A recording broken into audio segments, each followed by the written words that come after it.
It's just a little video on merc that I have on my character. I'm running a your classical smite, cold smite, Bluetooth build, I think, something like that. Just run a bunch of charges, get some good crit multi, doing a lot of cold damage. This something this build doesn't do though is it doesn't do a lot of curses. It only has assassin mark, and it doesn't it's not able to inflict like brittle and shocked and stuff like that, or scorched rather, brittle, Go on, scorch, and out sap. with it. So in the merc league, get a extra aura, a little haste, a little movement speed, a little inspiring cry for some damage, and then a nice coverage with the merc. Just does a bunch of AOE, which is nice. It hits a bunch of mobs. All right, I think if I show you here, it just swings, hits a bunch of stuff. Nice, right? But it's also doing is it's infecting insane amounts of sapped, brittle, I do love the stink and of victory. scorched, and I'm going to show you how it's doing that with this little setup that I have, and why the curses are so powerful. So, Merc Well, is what running will it Leadership's be then? Price, so it can't ignite, freeze, or shock, but it has Conflux, which means all of its damage will inflict brittle, sap, and scorch. You need to have both of the top two attributes equal, so I'm doing that via this ring. And the Dweedries, the only two items that have stats on them. I did this for the major shift, and then I rounded it out with the Dweedries. And yeah, so I want to run curses, so I'm running Ellie Week because it has it by default. I also have it on the gloves, and I also have it on the wand. Some of this stuff will look a little weird, but it's because I'm running Yoke of Suffering, and the idea is I want to get a lot of ailments. So I'm already doing bleeding because I have some chance to bleed, but it doesn't really feel like enough when it comes to uniques. I mean, 25% chance is, or 20% chance is really not a whole bunch. So Well, I wanted to let's have round it it then. out, so I got a wand that I can craft 40% bleeding on hit to. This is pretty sweet. Procs quite often, so compared with this and my own attack speed, bleeding is pretty consistent on everything. Additionally, it does frostbite on hit, which is good, and it's just a regular wand, so it just attacks. Nice. Additionally, I have Ellie Weak, it curses it, and it's also on the gloves just to guarantee I get full coverage. Sometimes it won't cast this for a while, so it's good to just have it on the gloves. But the big thing with the gloves is the inflict non-damaging ailments as doing a bunch more damage, and the crits don't indirectly inflict non-damaging elements. This doesn't really matter because with Conflux, even if you crit or don't crit, the Conflux itself gives you a 100% chance to just do the ailment when you deal damage, so critting is irrelevant. It just gives you 200% increased ailments, or 200% more ailment effect, which is phenomenal. Also gives a bunch of flat damage, which adds into the ailments, which is good. So yeah, so I have my two curses. I have two additional. The two additional is because I'm using Assassin's Mark, so it doesn't override that. But the big one, another big one is the chest. So applying Hexproof is really good because I can run Hexproof maps and I still get the full damage bonus from the curses. Additionally, it has a bunch of Chaos Res, which is really nice. Some movement speed because the Merc needs to be fast. And another really good one is the Poison. The Poison is another ailment that adds, which increases my damage via my Yoke of Suffering, which is great. Yeah, belt is just a bunch of regen. I'm buffing the Scorch a little bit more with these boots. Otherwise, it doesn't really matter. It's never really scoring any kills at all. So that doesn't matter. If it ever does score a kill, that's cool. It's a little bit more Scorch, I guess, which is nice, but it doesn't matter.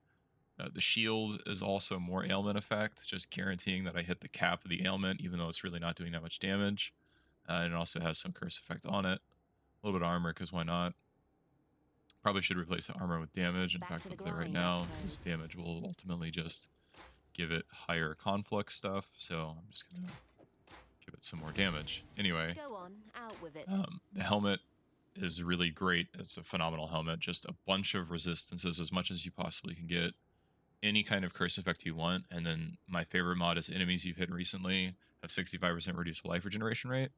Typically, this build struggles with really tanky bosses on top of Conk Ground, or really tanky bosses with any sort of like regen or leech, even though we're doing like 12 million pinnacle, like, Uber Pinnacle boss CPS, which is pretty fucking high.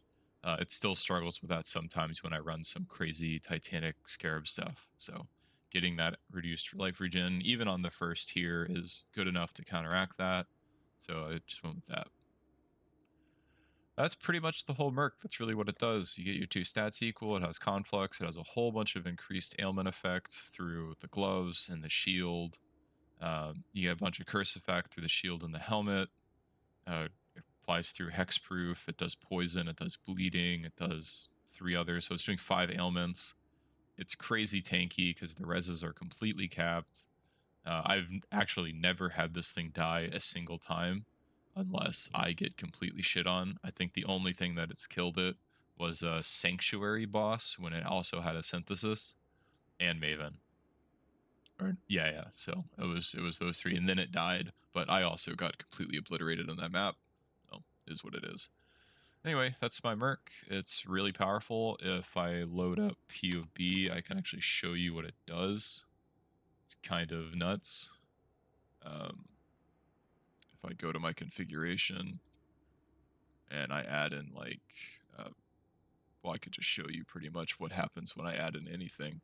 If I go to step 6 and I just show you, let's do this really quick. I forget how to type this stuff in, but pretty much go to anything that has these effects on it, like brittle or whatever.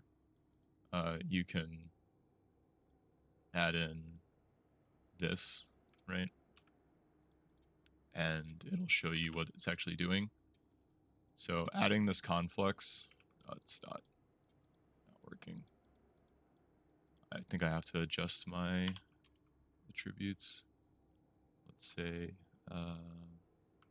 plus, what's that, 6226 strength. There we go. Okay, so now I gave myself conflicts just for the sake of testing. So it's Uber Pinnacle. I've got my regular stuff. I typically have 50% shock because I hit really, really, really hard. 30% chill always. Bleeding I can do myself. I'm in blood stance because I'm running...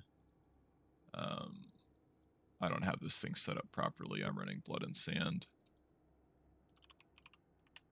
Blood and sand. I'm actually running grace. And I'm running Arctic armor. Figured out this was actually better, so because I'm getting standing still all the time and I'm getting crazy fizz damage reduction. Anyway, so I'm doing roughly like 5 million combined for a single area hit versus Uber Pinnacle with this setup, which is pretty nice. So if I turn on just, you'll see the damage go up dramatically with just this setup, a pretty cheap setup. This is not even like with the ons or anything like that. This is just the basic setup. If I turn on sapped, brittle, and scorched, it's already bumping it a bunch. But if I actually go in and bring them to their max values, which I did a test earlier, and I got, show you quick, I got, this is typically what I'm getting on every rare is 10, 30, and 6. So if I go to Scorched and I put in 10, and I go to Brittle and I put in 30, you can see the damage is increased quite a bit. So once again, if I remove these 3, here's 5, and I add them back, and it is 8 something, really high. Oh, I also forgot it's also poisoning. So poisoning also adds. So it's going from, what was it, 5.1 to 8.8. So pretty dramatic damage increase just from having this merc. This isn't even counting the LE weakness. So you add in a solid LE weakness and a solid frostbite, you're probably looking at double your damage just from running this merc. Straight up 100% more damage on your build. So highly recommend it. Really strong. It's also not counting the haste aura or the inspiring cry. Overall, this is just a really, really solid merc. And once again, I'll just show you the coverage. It's phenomenal coverage. Like, you're running through maps. Most of the time, you'll just kill everything in one hit. But the second you encounter a rare or anything like that, let's see if I can find one. Or like a blue pack, for instance. Let's like murdering that. Let's find a rare. find a rare like this, it'll immediately apply maximum Scorch, Brittle, and Shock, and Sap, the whole thing. It's even going up to 20% Sap, which is phenomenal. But as you can see, it's really, really, really strong. It's just doing an insane amount of damage, and it's giving me an insane amount of damage, and the coverage is phenomenal, right? Ideally, if you can get it, you get one that has KB and GMP and Pierce. I haven't found one that has that, but that's the idea. Well, let's Get this have it set then. up, and any elemental build that you have that relies on Yoke of Suffering, even with 8% yoke, this isn't even a 10%, even with 8% yoke, it's still actually doubling my damage. So yeah, just there it is. Enjoy.